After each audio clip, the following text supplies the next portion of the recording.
ಲಕ್ಕುಂಡಿಯ ಕೋಟೆ ವೀರಭದ್ರೇಂದ್ರ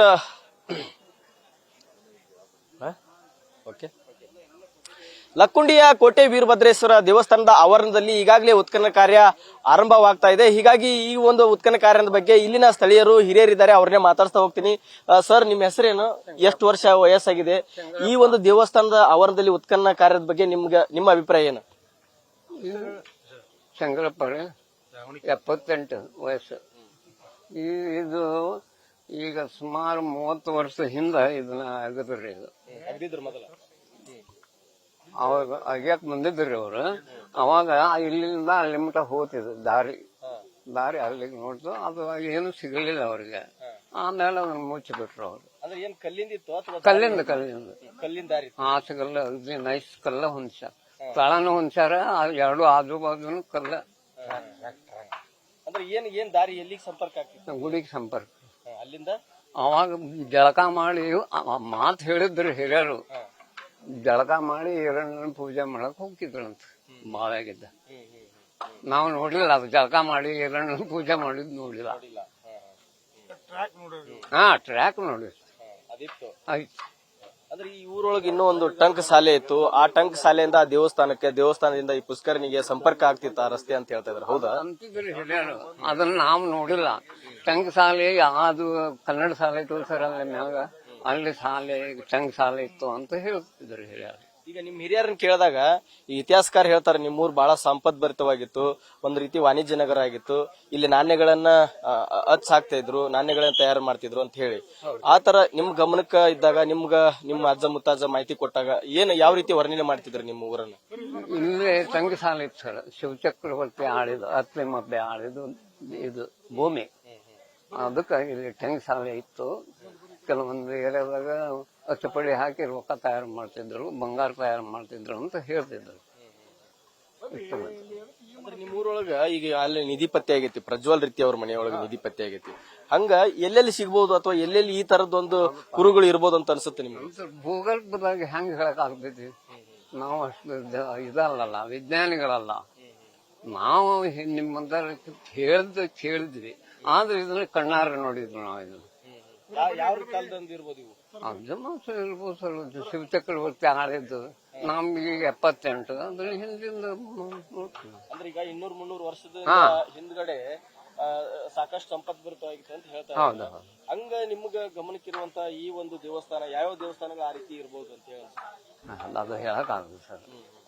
ಈಗೆಲ್ಲ ಮುಚ್ಚಿಬಿಟ್ಟವ್ರು, ಏನ್ ಹೇಳಕ್ಕಾಗುತ್ತೆ? ಹೌದು. ಆದ್ರೆ ಇದು ಲಕ್ಕುಂಡಿ ಲೋಹಿಗುಂಡಿ ಅಂತ ಹಿರಿಯರು ಹೇಳ್ತಿದ್ರು. ಈಗ ಲಕ್ಕುಂಡಿ ಅಂತ ಇದ್ರದ್ದು ನಾಮಕರಣ ಚೇಂಜ್ ಆಗ್ತಿದೆ.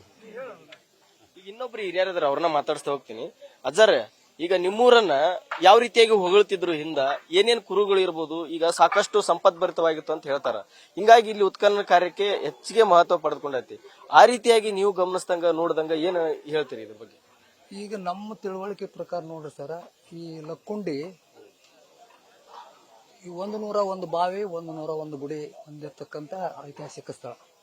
ಈ ಲಕ್ಕುಂಡಿನ 101 ಬಾವಿ, 101 ಗುಡಿ ಮೇಲೆ ಐತಿ. ಈಗ ಇದು ಇರೋದು ಎಲ್ಲ ಒಳಗಾದವ್, ಗರ್ಭದೊಳಗಾದವ್, ಭೂಮಿ ಒಳಗಾದವ್, ಉಗುದವ್ ಮಗ.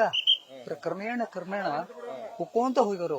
ಈಗ ಯಾವ್ದೇ ಒಂದ್ ದೇವಸ್ಥಾನ ನೀವು ಉತ್ಖನನ ಮಾಡ್ರಿ, ಅಲ್ಲಿ ತರನ ಹತ್ತತಾವ. ಇದೇನಂದ್ರ ಅಲ್ಲಿ ನಮ್ ಗೆಳೆಯರು ಈ ಕಾಲುವೆ ಇದ್ದಾಗ ಐತೆ, ಅದು ಕಲ್ಲು ಅಗ್ದಿ ನುಣು ಅಂತವ್ರಿ. ಅವೆಲ್ಲ ಅವು ಅಗ್ದಿ ಅದಾವ ಬಿಡ್ರಿ. ಆಮೇಲೆ ಹೋಗಿಂದ ಮತ್ತ ಮುಚ್ಚಿದ್ರಿ. ಮುಂದೆ ಏನೋ ಅದಕ್ಕ ಪರ್ಮಿಷನ್ ಆಗ್ಲಿಲ್ಲ, ಮುಚ್ಚಿಬಿಟ್ರ. ರಾಜ ಮಂಥನಕ್ಕೆ ಸಂಬಂಧಪಟ್ಟಂತ ಮಂಥನಗಳಾಗ್ಲಿ ಅಥವಾ ಇಲ್ಲಿ ಸಾಕಷ್ಟು ವರ್ತಕರಿದ್ರು, ವಾಣಿಜ್ಯ ನಗರವಾಗಿತ್ತು, ಆತರ ಹೇಳಿದಾಗ ಏನಾದ್ರು ಚಿನ್ನಾಭರಣ ಈ ತರ ಉಗಿದು ಹೋಗಿರ್ಬೋದು, ಆತರ ಅನ್ಸುತ್ತ? ಅದಕ್ಕ ಅದೇನ್ ತಪ್ಪಲ್ರಿ. ಅದು ಚಿನ್ನಾಭರಣ ಅದಾವ್ರಿ. ಯಾಕಂದ್ರೆ ಮಳೆ ಆದ ಗುಡ್ಲೇನ ಹಿರಿಯರ್ ಅದು ನಾವು ಒಂದ್ ಸ್ವಲ್ಪ ನೋಡ್ಕೊಂತ ಇದ್ವಿ ನಾವು. ಆಗ ಕಡ್ಡಿ ತಗೊಂಡು ಇದನ್ನ ಮಾಡಿದ್ರ ಕೆಲವೊಬ್ರು ನಾಣ್ಯಗಳು ಸಿಕ್ಕವ್ರು. ಅವು ಬೆಳ್ಳಿ ನಾಣ್ಯರಾಗಲಿ, ನಾಣ್ಯ ಸಿಕ್ಕಾವ್. ಈಗ ನಿಮ್ಮೂರೊಳಗ ಸಾಕಷ್ಟು ಈ ತರ ಹವ್ಯಾಸಿಗಳು ಇದಾರ, ಸಂಗ್ರಹಕಾರಕ ಅಂತ ಹೇಳಿ ಕೇಳಿದೀವಿ. ಸಾಕಷ್ಟು ಜನ ಇದಾರ ಈಗ ತೋಟಪ್ಪ ಆಗಿರ್ಬೋದು ಅಥವಾ ಬಸಪ್ಪ ಬಡಿಗೆರನ್ನವರು ಈ ತರದ್ದೆಲ್ಲ ಕೇಳಿದೇವಲ್ಲ, ಹಂಗ ಸಾಕಷ್ಟು ಜನರಿಗೆ ಈ ತರ ಏನೇನೆಲ್ಲ ಸಿಕ್ಕಿರ್ಬೋದು. ಆದ್ರ ಅದು ಅವರು ಹೊರಗೆ ತೆಗಿಯಾಕ ತಯಾರಿಲ್ರಿ ಅವ್ರು. ಸಿಕ್ಕವ್ರಿ, ಹೌದೌದು, ಆಭರಣ ಸಿಕ್ಕವು, ನಿಧಿ ಸಿಕ್ಕವು. ಕೆಲವೊಬ್ರು ಸಿಕ್ಕರು ಸಹಿತ ಈಗ ಒಬ್ಬೊಬ್ರು ಸಿಕ್ಕಾರ ವಂಶ ನಿರ್ವಂಶ ಆಗಿ ಹೋಗ್ಯವು. ನಮ್ಮ ಕಣ್ಮುಂದ ನೋಡಿವಿ ಅವ್ರನ್ನ. ಈಗ ಒಬ್ಬೊಬ್ರು ಉದಾಹರಣೆ ಇಲ್ಲೇ ಅವ್ರಿಗೆ ನಿಧಿ ಸಿಕ್ತಂದ್ ಅವ್ರಿಗೆ ಲಕ್ಷಾಪತಿ ಅಂತ ಅಂದ್ರು, ಹಿಂದೆಗಡೆ ಬರ್ಬರ್ತಾ ಕೋಟ್ಯಾಪತಿ ಅಂತ ಅಂದ್ರು. ಈಗ ಅವ್ರ ವಂಶದೊಳಗೆ ಯಾರು ಉದ್ಧಾರ ಆಗಿಲ್ಲ. 3 ಮಕ್ಕಳಿದ್ರು, ಉರ್ಲ್ ಹಾಕೊಂಡ್ ಸತ್ರು, ಮರ್ಡರ್ ಆದ್ರು, ಅವ್ರ ಹೆಂಡ್ರು ಹುಚ್ಚಾಗ್ಬಿಟ್ರು. ಅವ್ರು ಏನೇನಿಲ್ಲ ಈಗ. ಆಮೇಲೆ ಇಲ್ಲೇ ಒಂದು ಚಾವಡಿ ಹತ್ರ ಒಂದು ಬಿಲ್ಡಿಂಗ್ ಐತ್ರಿ, ಅದ್ರ ಹಿಂದ ಮಗ್ಲ, ಅದು ಗುಡಿ ಇದ್ದಂತ ಸ್ಥಳ. ಅಲ್ಲಿ ನಿಧಿ ಸಿಕ್ಕೈತಿ, ಆದ್ರೆ ಅವರು ಯಾರು ದೀಪ ಹಚ್ಚಾಕ್ ಸಹಿತ ಯಾರು ಇಲ್ಲ. ಇಷ್ಟು ಇದಾಗೈತಿ. ಸಿಕ್ಕಾರ ಏನು ಉದ್ಧಾರ ಆಗಿಲ್ರಿ ಸರ್, ನಿಧಿ ಸಿಕ್ಕಾರ. ಆದ್ರೆ ಏನ್ರಿ ಈಗೇನ್ ರೀತಿ ಅವ್ರು ಮಂತ್ಯಾನ ಕೊಟ್ಟೈತಲ್ಲ ಪ್ರಜ್ವಲ್ ಅವರು ತಮ್ಮ ನಾವೇನು ಇತಿಹಾಸದಾಗ ಬರದಿರ್ತಕ್ಕಂಥವ್ರು. ಅವ್ರ ದೇವ್ರ ಅವರು ಅಂತ ಕೆಟ್ಟ ಬುದ್ಧಿ ಕೊಟ್ಟಿಲ್ಲ, ಒಳ್ಳೆ ಬುದ್ಧಿ ಕೊಟ್ಟು ಗೌರ್ಮೆಂಟಿಗೆ ಅದನ್ನ ಕೊಡುವಂತ ಇದು ಮಾಡಿರಲ್ಲ. ಅದು ಅವ್ರದ ಹೆಸರು ಹೊಗಳುವಂತಾದ್ರಿ. ಇನ್ನೊಬ್ರು ಇದಾರೆ ಹಿರಿಯರು, ಅವ್ರನ್ನೇ ಮಾತಾಡ್ಸ ಹೋಗ್ತೀನಿ. ಈಗ ಹೇಳಿದ್ರು ಹಿರಿಯರು ಯಾರ್ಯಾರಿಗೆ ನಿಧಿ ಸಿಕ್ಕೈತಿ ಅವರೆಲ್ಲ ವಂಶ ಸರ್ವನಾಶ ಆಗೈತಿ, ಯಾರು ಉದ್ಧಾರ ಆಗಿಲ್ಲ ಅಂತ ಹೇಳಿ. ಹಂಗ ಈಗ ಪ್ರಜ್ವಲ್ ರೀತಿ ಅವರು ಪ್ರಾಮಾಣಿಕತೆಗೆ ಸರ್ಕಾರ ಕೊಟ್ಬಿಟ್ರ, ಅದನ್ನ ನಮ್ಗೆ ಬ್ಯಾಡ ಅದ ಅಂತ ಹೇಳಿ ತಮ್ಮದ ಜಾಗದೊಳಗೆ ಸಿಕ್ಕರು ಸಹಿತ ವಾಪಸ್ ಕೊಟ್ಬಿಟ್ಟಿದ್ದಾರೆ. ಅವ್ರ ಪ್ರಾಮಾಣಿಕತೆ ಬಗ್ಗೆ ಹೇಳ್ತೀರಿ. ಅಕಸ್ಮಾತ್ ನಿಧಿಯನ್ನ ತಾವೇ ಇಟ್ಕೊಂಡಿದ್ರೆ ಅದ್ರ ಬಗ್ಗೆ ಏನ್ ಹೇಳ್ತೀರಿ? ಸರ್, ಅವ್ರು ಯಾವಾಗಲೂ ಇಟ್ಕೊಂಡವ್ರು ನಾವು ನೋಡ್ತೀವಿ ಕಣ್ಣಲ್ಲಿ. ನಮ್ಮದು ಓಣಿ ಕೆಳಗನ 2 ತಗೊಂಡಿದ್ದು ಗುರ್ತದವು. ಅವ್ರಿಗೇನಾಗೈತಿ ಅಂದ್ರ ಆಗಿನ ಪೂರ್ತಿ ಸುಖ ಆಗೈತಿ, ಮುಂದವ್ರಿಗೆ ಸುಖ ಅನ್ನೋದು ಇನ್ನುವರೆಗೂ ಇಲ್ಲ, ಕಾಡ್ತಾ ಇದ್ದ.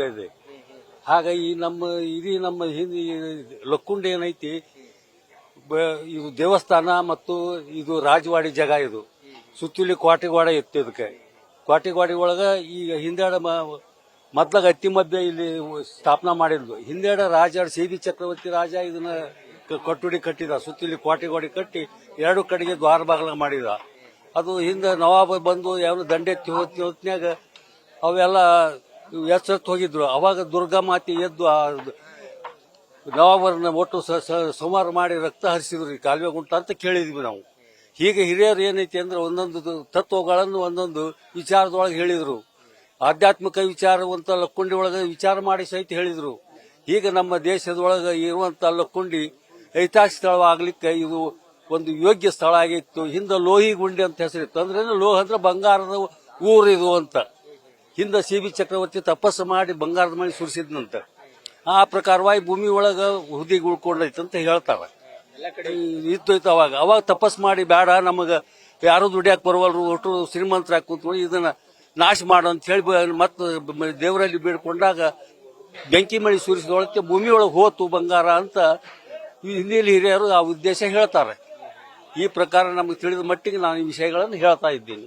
ಅಂದ್ರೆ ಆ ತಪಸ್ಸಿನ ಹಿನ್ನೆಲೆಯೊಳಗ ಆ ನಿಧಿ ಯಾರಿಗಾದ್ರೂ ಸಿಕ್ಕಿದ್ರು ಅದು ಉದ್ಧಾರ ಆಗೋದಲ್ಲ ಅಥವಾ ಅವ್ರು ಉಜ್ಜಳ ಆಗಲ್ಲ ಅನ್ನೋ ತರ ಹೇಳ್ತಾರ ಅಥವಾ ಹೆಂಗ್ರಿ? ಉದ್ಧಾರ ಆಗಿಲ್ಲ, ಉದ್ಧಾರ ಆಗನೇ ಇಲ್ಲ. ಅದು ಈಗ ಅದು ಬಂದಾಗ ಬೆಂಕಿ, ಅದು ಬಂಗಾರ ಅಂದ್ರೆ ಬೆಂಕಿ ಅಂದ್ ಹೊತ್ನ್ಯಾಗ ಅದು ಎಂದಾರ ಸುಡುದ, ಅದು ಹ್ಯಾಂಗ್ ಸುಡ್ತೈತಿ ಅಂದ್ರೆ ಸಣ್ಣಾಗ ಸುಟ್ಕೊಂತ ಹೋಗಿ ನಾಶ ಮಾಡ್ತೈತಿ. ಅದಕ್ಕೆ ಅದನ್ನ ಒಳ್ಳೆ ರೀತಿಯೊಳಗೆ ನಾವು ಈಗೇನು ಸಿಕ್ಕೈತಲ್ಲ ರೀತಿಯವ್ರ ಮನೆಗೆ ಅವ್ರ ಗುಣ ನೋಡಿ ಎಲ್ಲ ಸರ್ಕಾರ ಅವ್ರಿಗೆ ಸವಲತ್ತುಗಳನ್ನು ಕೊಡಕತ್ತೈತಲ್ಲ, ಅದು ನಮ್ಗೆ ಬಹಳ ಸಂತೋಷ. ಆದ್ರೆ ಇನ್ನೊಂದೇನು, ಅದು ಸಿಕ್ಕ ನಿಧಿ ಏನೈತಿ ನಮ್ಮ ಮ್ಯೂಸಿಯಂನೊಳಗ ನಮ್ಮ ಆ ಬಂಗಾರ ಏನೈತಿ ಪ್ರದರ್ಶನಕ್ಕೆ ಇಲ್ಲೇ ಇಡಬೇಕು. ಅದನ್ನ ಮತ್ತೊಂದು ಈಗ ಬೇರೆ ಎಲ್ಲಾರ ಗದಗಿಟ್ಟೆ ಬೆಂಗಳೂರಾಗಿಟ್ಟೆ ಅಂದ್ರಲ್ಲ, ಲಕ್ಕುಂಡಿ ಒಳಗ ಆಗೈತಿ ಅಂದಾಗ ಲಕ್ಕುಂಡಿ ರಾಜ್ಯ ಒಳಗ ಅದು ಇದು ನಮ್ಮ ಮ್ಯೂಸಿಯಂನೊಳಗ ಅದು ಇರ್ಬೇಕದು, ಮತ್ತೆ ಎಲ್ಲಿ ಹೋಗಬಾರ್ದು. ಹಿಂದೆ ಮತ್ತೆ ಎಂತ ಮೂರ್ತಿಗಳು ತಗೊಂಡು ಹೋಗಿ ಗದಗಿನ ಮ್ಯೂಸಿಯಂನೊಳಗೆ ಇಟ್ಬಿಟ್ರು. ಅದು ನಮ್ಮ ಐತಿಹಾಸಿಕನ ಹಾಳು ಮಾಡಿದಂಗ. ಅದು ನಮ್ಮಲ್ಲಿ ವಸ್ತು ನಮ್ಮಲ್ಲಿ ಉಳಿಬೇಕವು ಅಂದಾಗ ಅದಕ್ಕೆ ಬೆಲೆ ಬರ್ತೈತಿ ಮತ್ತು ಐತಿಹಾಸಿಕ ಇದರ ಪ್ರವಾಸಿಗರು ಬರ್ಲಿಕ್ಕೆ ಇದೊಂದು ತಾಣ ಆಗ್ತೈತಿ ಅಂತ ನನ್ನ ಉದ್ದೇಶ. ಇದಿಷ್ಟು ಇಲ್ಲಿನ ಗ್ರಾಮಸ್ಥರು ಹೇಳ್ತಾ ಇರುವಂತದ್ದು. ಅಂದ್ರೆ ಏನು ಪ್ರಜ್ವಲ್ ರೀತಿ ಅವ್ರ ಮನೆಯಲ್ಲಿ ಸಿಕ್ಕಂತ ನಿಧಿಯನ್ನ ಕೇವಲ ಲಕ್ಕುಂಡಿಯಲ್ಲಿ ಇರ್ತಕ್ಕಂಥ ಮ್ಯೂಸಿಯಂನಲ್ಲಿ ಇಡಬೇಕು ಅನ್ನುವಂತ ಒತ್ತಾಯ ಮಾಡ್ತಾ ಇದ್ದಾರೆ. ಹೀಗಾಗಿ ಈಗ ಸದ್ಯಕ್ಕೇನು ಉತ್ಖನನ ನಡೀತಾ ಇದೆ, ಈ ಭಾಗದಲ್ಲೂ ಕೂಡ ಸಾಕಷ್ಟು ಐತಿಹಾಸಿಕ ದಾಖಲೆಗಳು ಅವಶೇಷಗಳು ಸಿಗಬಹುದು ಅನ್ನೋ ಮಾತನ್ನು ಕೂಡ ಹೇಳ್ತಾ ಇದ್ದಾರೆ. ಕ್ಯಾಮರಾಮನ್ ಪಾಂಡು ಜೊತೆ ಸುರೇಶ್ ಕಡ್ಲಿಮಟ್ಟಿ, ನ್ಯೂಸ್ ಫಸ್ಟ್, ಗದಗ.